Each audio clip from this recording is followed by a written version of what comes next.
Right, greetings all, and it's now time for the latest update from the machine shop, where we're up to and what we're on with. Right, first up, a quick visit to Barry's Emporium. I've shown you this before, but it's now finished and ready to go. There's all the collection of bits for the way shaft lock valve for 825, which we saw a couple of weeks back. Well, that's now all finished and ready to go, I understand.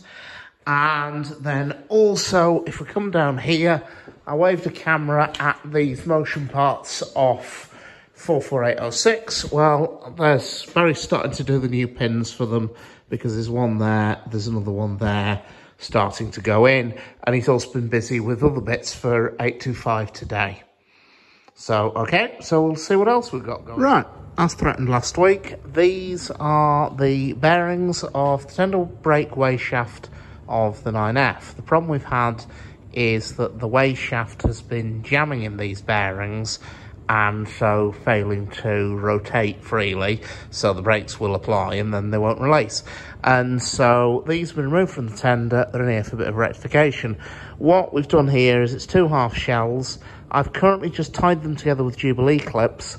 That's to, first of all, align them relatively with each other. The second is that when I'm machining them, I'll have one end of them held in the lathe chuck and the other end will be out in fresh air. And to avoid any significant emotional events, I'd much rather have the end of that with the jubilee clip around it, so the two shells can't start doing their own thing and trying to escape. If you look at the end of it here, you can see there are rub marks on the bronze there and here particularly, and also around this edge here, where they have been rubbing on the way shaft on, so we can see that they need some work doing to them. My idea is we're going to skim a bit off the ends, we're going to breathe on the chamfer and make it a bit more like a radius, and then I'm also going to measure the bore and see how good a running fit they are on the way shaft. So the first job will be to get that pair. There's the other pair there. They need a trip through the Bosch tank and marking up properly. We'll get the first pair, this is the left-hand pair, into the lathe, get them set up and see how it goes.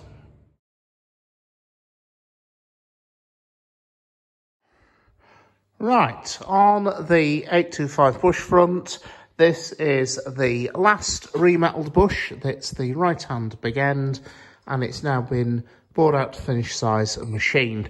The last job that needs doing is this hole here, which has been filled with hot metal during the casting process, needs drilling out and a pad fitting that will lubricate. It acts as a distributor for the oil. And then there's also, if I remember right, yeah, there's another hole here on the exact opposite side of the bush.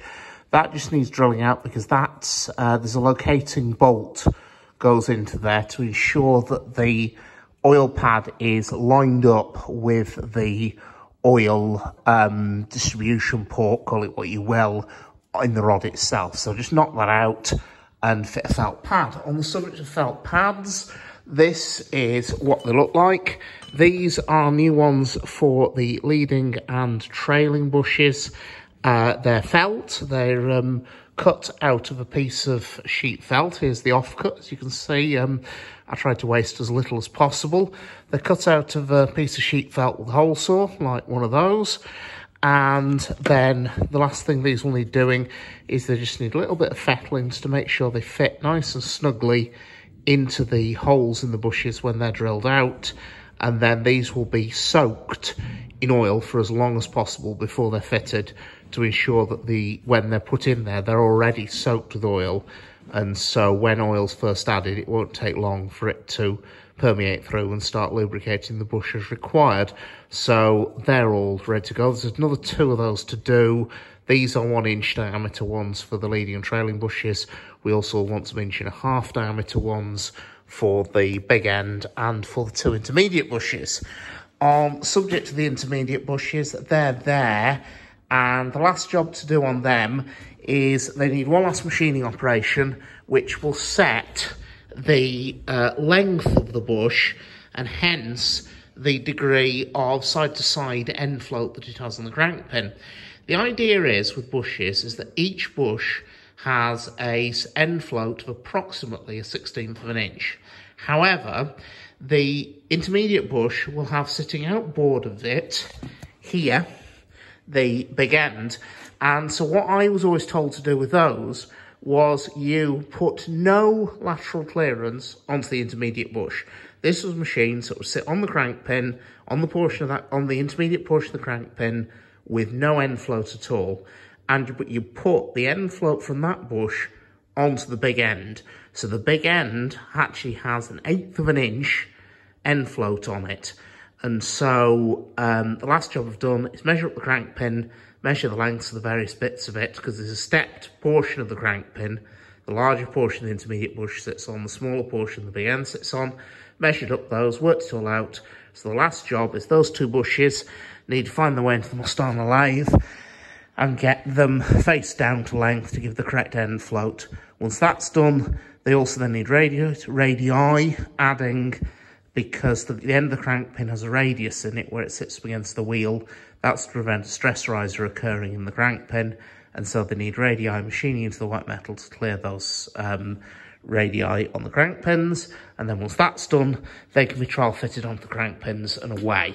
And another job's done, and we can move on to 806. Well, no, we can return to 806's axle boxes. And the last bit of news, Brian's been back in. He's unfortunately been off for the last week or two with COVID. He's back in, and he's been carrying on with the temporary boiler stays for Heartland. He's got a couple more done, so that job's definitely moving on. He's back in tomorrow. And if you ever get sick of screw cutting, I found him another job to do, because there's some other bits for 806 we need him making. So that should keep him out of trouble for the next couple of weeks. So anyway, folks, I hope you found it interesting and educational and informative as always. We're still plenty busy. We're keeping busy at the moment. With locos running, there's a lot needs doing. And as I've said before, if anyone fancies coming and mucking in and getting your hands dirty, give me or Nick Simpson a bell or an email. And if you've got 2 hands, a brain and a pulse, I'm very sure we can use you. So anyway, folks, take care, and I'll see you around.